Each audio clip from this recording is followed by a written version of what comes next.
రాజకీయ ఆధిపత్యం కోసం ఆస్తులు 10 ఏళ్ళు విజేచ్ఛగా ప్రజల నుంచి దోసుకున్నటువంటి ఆస్తుల వాటాల కొరకు అంతర్గతంగా గొడవలు జరుగుతూ ఉన్నాయి. ఆధిపత్య పోరులో నేను ముందని కవిత, కేటీఆర్, హరీష్ రావు పోటీ పడుతున్న సందర్భం.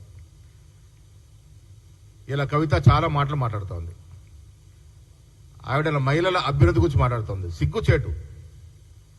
5 ఏళ్ళు ఒక మహిళను క్యాబినెట్లో పెట్టుకోకుంటే ఆ రోజు గలమెత్తని నీవు ఇలా మహిళల కోసం పోస్ట్కార్డు ఉద్యమం అని ఏదో మాటలు మాడుతోంది. ఎవరు నమ్ముతారమ్మా నిన్ను? 10 ఏళ్ళు అధికారంలో ఉన్నావు కదా, అప్పుడు ఎందుకు మీ నాయన అడగలేకపోయావు? మొన్న రాసిన లేఖ 10 ఏళ్ల ముందు ఎందుకు రాయలేకపోయినావు? ఎందుకు లేకపోయినావు? ఇలా బీసీల గురించి మాట్లాడుతూ ఉంది. కృష్ణయ్య గారు అంటే నాకు అపారమైన గౌరవం. 30 ఏళ్లుగా నేను కృష్ణయ్య గారిని ఫాలో అవుతా ఉన్నాను. బీసీ ఉద్యమంలో ఆయనకైనా సాటే. ఆయన కవిత గారు కితాబ్ ఇస్తా ఉన్నారు. ఏ రకంగా ఇస్తా ఉన్నారన్నా మీరు? ఏం చేసింది కవిత బీసీల కోసం? వీళ్ళ అధికారం పోయిన తర్వాత వీళ్ళ బీసీల గురించి మాట్లాడితే ఎవరు ఒప్పుకుంటారు?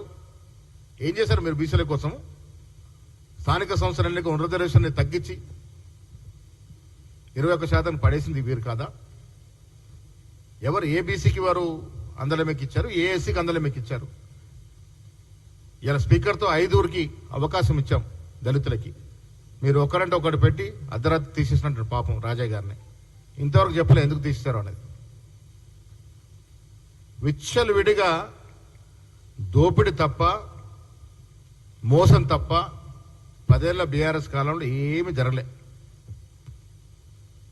ఇవాళ మేము కేవలం రైతు సంక్షేమం మీద, వ్యవసాయం రైతు సంక్షేమం మీద 1,04,000 కోట్లు పెట్టామంటే మాకు రైతుల పట్ల ఉన్నటువంటి చిత్తశుద్ధి ఏంటో ప్రజలు అర్థం చేసుకోవాలి.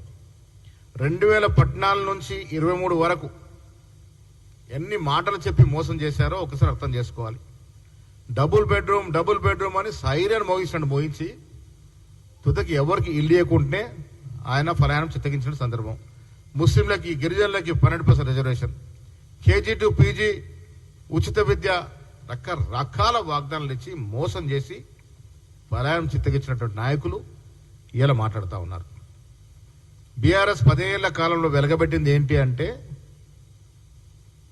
రాజ్యాంగానికి విరుద్ధంగా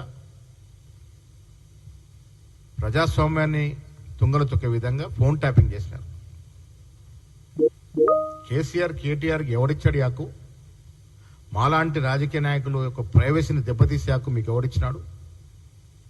సినీ తారల జీవితాల్లో, కుటుంబాల్లో తగాదాలు వచ్చి ఎంత దూరం పోయిందో మనం చూసాం. కేవలం ట్యాపింగ్ వల్ల. మీ అవసరాల కొరకు, మీ స్వార్థం కోసం సినీ తారలు కూడా వదలలే. సినీ తారల ఫోన్లు ట్యాపింగ్ చేసి సంసారంలో చిచ్చు పెట్టిన ఘనత బీఆర్ఎస్ ప్రభుత్వాన్ని. జడ్జిలను వదలలే, వారి మాట వినని బ్యూరోక్రాట్స్ వదలలే, తుదకి బీఆర్ఎస్ ఎమ్మెల్యేలు కూడా వదలలే. ఎవడు ఎటుపోతున్నారో అందరి మీద ట్యాపింగ్ పెట్టినట్టు సందర్భం.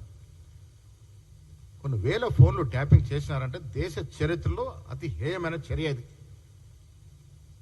కేసీఆర్ బాధ్యత, కేటీఆర్ మాకేం సంబంధం? ఏదో లీగల్ నోటీస్ అని ఒక స్టేట్మెంట్ ఇచ్చినాడు. ఏంటి లీగల్ నోటీస్ మీరు ఇచ్చేది? మీరు మీ నాయన సంబంధం లేకుండానే ప్రభాకర్ రావు గారు ట్యాపింగ్ చేసినాడా? అసలు ప్రభాకర్ రావుని పెట్టింది ఎవడు? ఒక రిటైర్ అయిన అధికారిని దేశ చరిత్రలో ఎక్కడ లేని విధంగా ఇంటెలిజెన్స్ చీఫ్గా ఎట్లా పెడతారు? మీ అవసరాలు తీసుకోవడానికే కదా. అలాంటి రిటైర్డ్ అధికారిని పెట్టి, మీ అడుగులకు మడుగులొత్తే అధికారిని పెట్టి మాలాంటి ఫోన్లని ట్యాప్ చేయడం అనేది నేరము. డెఫినెట్గా దీంట్లో ఎంతటి పెద్దవారైనా శిక్ష పడాల్సిందే. మీరు చేసిన నిర్వాహకం ఇంత అంత కాదు. కాళేశ్వరం ప్రాజెక్టు కట్టారు, లక్షల కోట్ల రూపాయలు ప్రభుత్వ ధనాన్ని దుర్వినియోగం చేశారు.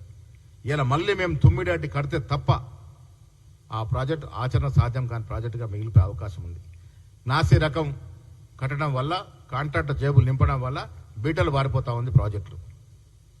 ఒక్కటంటే ఒక్క ప్రాజెక్టు కూడా కంప్లీట్ చేయలే. ఇలా కాంగ్రెస్ ప్రభుత్వం వచ్చిన తర్వాత దక్షిణ తెలంగాణ, ఉత్తర తెలంగాణ ప్రాజెక్టులు మళ్ళీ పునర్జీవం పోసే ప్రయత్నం మా ప్రభుత్వం చేస్తూ ఉంది. 6.5 లక్షలు 7 లక్షల కోట్ల అప్పులో మీరు ముంచిపోయినా దాన్ని ఒకటొక్కటిగా సరిచేస్తూ కాంగ్రెస్ ప్రభుత్వం, రేవంత్ రెడ్డి గారు, బట్టి గారు, మంత్రివర్గం అంతా సుదీర్ఘంగా కష్టపడతా ఉంది. దాన్ని మేలు చేసే ప్రయత్నం చేస్తూ ఉన్నాం. చాలా విషయాల్లో 10 ఏళ్లుగా వారు చెయ్యని మోసం అంటూ లేదు. అందుకే కవిత మొన్న అన్నట్టుంది బీఆర్ఎస్ పట్లంతా దయ్యాలున్నాయని. బీఆర్ఎస్ పట్ల దయ్యాలుంటే కాంగ్రెస్ పట్ల దేవతలు ఉన్నారు.